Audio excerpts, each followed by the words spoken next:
जय श्री कृष्णा दोस्तों, आप सभी का हमारे चैनल पर स्वागत है। जैसे कि आप सभी को पता है कि माघ का महीना चल रहा है, तो इसलिए हम आपके लिए माघ महात्म लेकर आए हैं। लेकिन हमारे चैनल को सबसे पहले सब्सक्राइब कर दीजिए।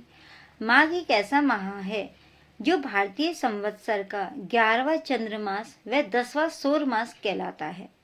दरअसल मघा नक्षत्र युक्त पूर्णिमा होने के कारण यह महीना माघ का महीना कहलाता है। वैसे तो इस मास का हर दिन पर्व के समान जाता है, लेकिन कुछ खास दिनों का खास महत्व भी इस महीने में है। महाभारत अनुशासन पर्व अध्याय 106 के अनुसार माघम तु नियतो मास में भक्तेन य क्षिपेत श्रीमत्कुले ज्ञाति मध्येस महत्तम प्रबद्धते। अर्थात जो माघ मास में नियम पूर्वक एक समय भोजन करता है, वह धनवान कुल में जन्म लेकर अपने कुटुंबजनों के में महत्व को प्राप्त होता है, यानी कि उसका वर्चस्व रहता है, उसका महत्व बढ़ता है। पद्म पुराण उत्तर पर्व में कहा गया है कि ग्रहणानाम च यथा सूर्याय नक्षत्राणाम यथा शशि मासानाम चेता तथा माघ श्रेष्ठ सर्वेषु कर्मेषु। अर्थात जैसे ग्रहों में सूर्य और नक्षत्रों में चंद्रमा श्रेष्ठ है, उसी प्रकार महीनों में माघ मास श्रेष्ठ है। माघ में मूली का त्याग करना चाहिए। देवता तथा पितर को भी मूली अर्पण नहीं करनी चाहिए, उसका बिल्कुल ही त्याग कर देना चाहिए। माघ में तिलों का दान जरूर करना चाहिए। विशेषतः तिलों से भरकर तांबे का पात्र दान में देना चाहिए। यानी माघ मास में सबसे अधिक दान तिल का होना चाहिए।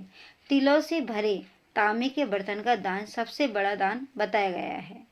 महाभारत अनुशासन पर्व के 66वें अध्याय के अनुसार माघ मासे तिलान्यस्तु ब्राह्मण वे पश्यति सर्व सत्व संकीर्णम नरकम च पश्यति।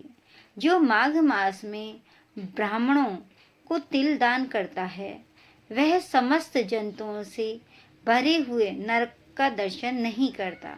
अर्थात जिस नरक में जंतु जाते हैं, उस नरक में वो नहीं जाता। श्री हरि नारायण को माघ मास अत्यंत प्रिय है।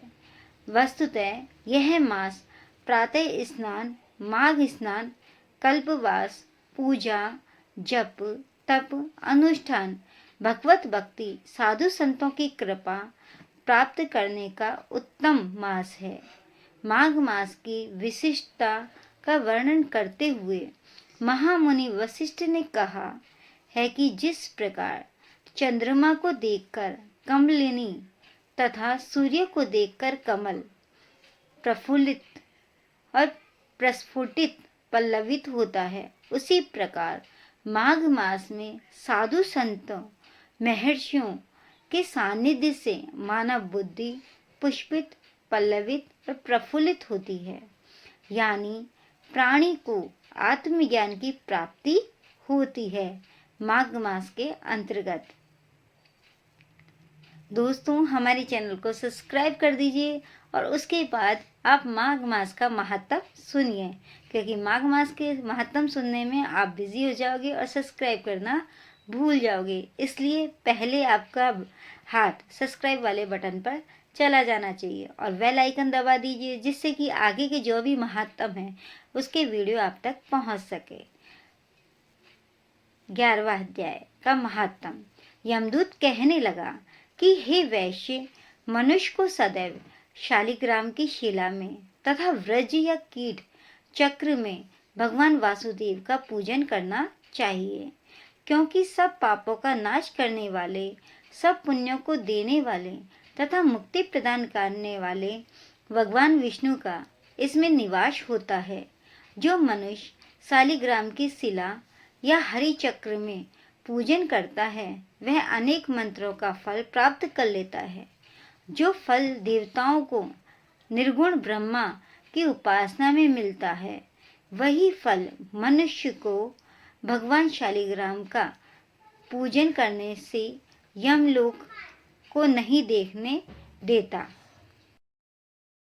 भगवान को लक्ष्मी जी के पास अथवा बैकुंठ में इतना आनंद नहीं आता जितना शालिग्राम की शिला या चक्र में निवास करने में आता है। स्वर्ण कमल युक्त करोड़ों शिवलिंग के पूजन से इतना फल नहीं मिलता जितना एक दिन शालिग्राम के पूजन से मिलता है।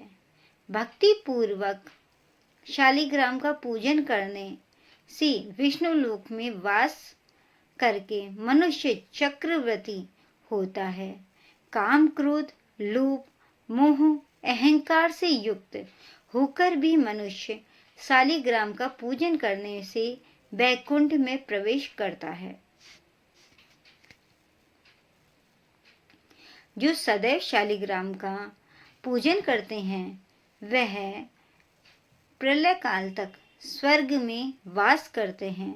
जो दीक्षा, नियम और मंत्रों से चक्र में बलि देता है वह निश्चय करके विष्णु लोक को प्राप्त होता है, अर्थात नियमों का पालन करता है और मंत्रों का जाप करता है, वो निश्चय ही विष्णु लोक को प्राप्त करता है। जो शालिग्राम के जल से अपने शरीर का अभिषेक करता है वह मानो संपूर्ण तीर्थों में स्नान करता है। गंगा, रेवा, गोदावरी सबका जल शालिग्राम में वास करता है। जो मनुष्य शालिग्राम की शिला के सम्मुख अपने पिता का श्राद्ध करता है उसके पितर कई कल्प तक स्वर्ग में वास करते हैं। जो लोग नित्य शालिग्राम की शिला का जल पीते हैं उनके हजारों बार पंचगव्य पीने में से क्या प्रयोजन, यानी कि जो शालिग्राम का जल का पान करते हैं वह अति महान होते हैं, उनमें पुण्य की वृद्धि होती है और पापों का नाश होता है। यदि शालिग्राम की शिला का जल पिया जाए तो सहस्त्रों तीर्थ करने से क्या लाभ, अर्थात सहस्त्र तीर्थों का फल शालिग्राम के जल पीने से मिलता है। जहाँ पर शालिग्राम का वह स्थान तीर्थ स्थान के समान ही है, वहाँ पर किए गए संपूर्ण दान, होम करोड़ों गुना फल को प्राप्त होता है। जो एक बूंद भी शालिग्राम का जल पीता है वह माता के स्तनों को दुग्ध पान नहीं करता, अर्थात गर्भाशय में नहीं आता। शालिग्राम शिला में जो कीड़े मकोड़े एक कोस के अंतर पर मरते हैं वह भी बैकुंठ को प्राप्त होते हैं। जो फल वन में तप करने से प्राप्त होता है वही फल भगवान को सदैव स्मरण करने से प्राप्त होता है। मोहवश अनेक प्रकार के घोर पाप करने वाला मनुष्य भी भगवान को प्रणाम करने से नरक में नहीं जाता, अर्थात हमें शालिग्राम की पूजा करनी चाहिए जिससे कि हम नरक में नहीं जाते। संसार में जितने तीर्थ और पुण्य स्थान हैं भगवान के केवल नाम मात्र के कारण से प्राप्त हो जाते हैं, अर्थात हरि नाम ही सब कामों का आधार है। हरि नाम का नाम लेना ही सब पुण्यों की प्राप्ति है। यह था महा का 11वां अध्याय। आशा करते हैं कि आपको पसंद आया होगा और इसको पढ़कर अपने जीवन को कृतार्थ करिए और पुण्य की प्राप्ति करिए। जय श्री कृष्णा दोस्तों। और कमेंट बॉक्स में कमेंट करके ज़रूर लिखिए कि आप यह वीडियो कौन सी जगह से देख रहे हैं जिससे कि हम आपको धन्यवाद कर सकें।